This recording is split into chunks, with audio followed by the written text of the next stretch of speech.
يا شيخ السؤال آد يقوم مهم شيخو نينكيغا تيلكا ما ugu raaxayn kara hadaan isla joogin waa su'aal waa casri baan u waleeyahay waa su'aalaha casriga ah u waleeyahay dayb suurada aad ugu raaxaynaysaa maxay tahay waa in la isweydiiyo suurada aad ugu raaxaynaysaa maxay tahay haday tahay fuxshi oo xubinkaagii taranka inaad intaad sawirto aad meesha saarto ama isagu kiisi uu soo saaro darbiga uu ka tuso يعني مركز هو حرام أو ما بنان ولو نينكاغي بها هذا هو حرام أو ما بنان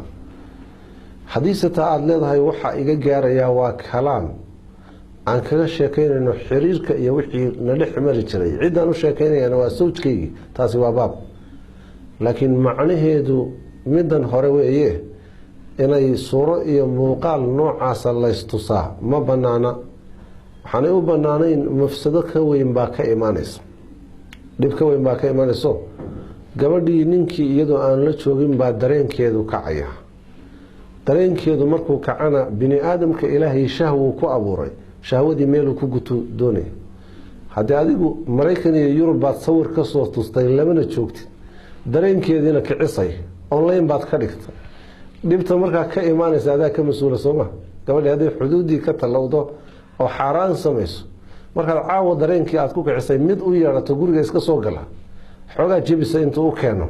kadibna uu kala tuuro dhibtaas oo adigu maad sameeyeen su'aashaas gabagabadeeda warka murtidiisa isku soo xooriyo wuxuu noqonayaa ma banaana inaad uga raaxayso ama waxaad adigu raaxo u taqaano inaad mobilka iyo social media aaladaha hada Facebook iyo la isticmaalo yani marka aad isticmaashaan oo suurada aad ugu gudbiso وبالتالي كدر صدا إذنك كلية ما هو حد داونا يعني ومدنا وإذن الله داونا صح حبنيه نترك وعد بنانك صوركتين مرة ما يجي أكون فدي حد منه استوصي والله أعلم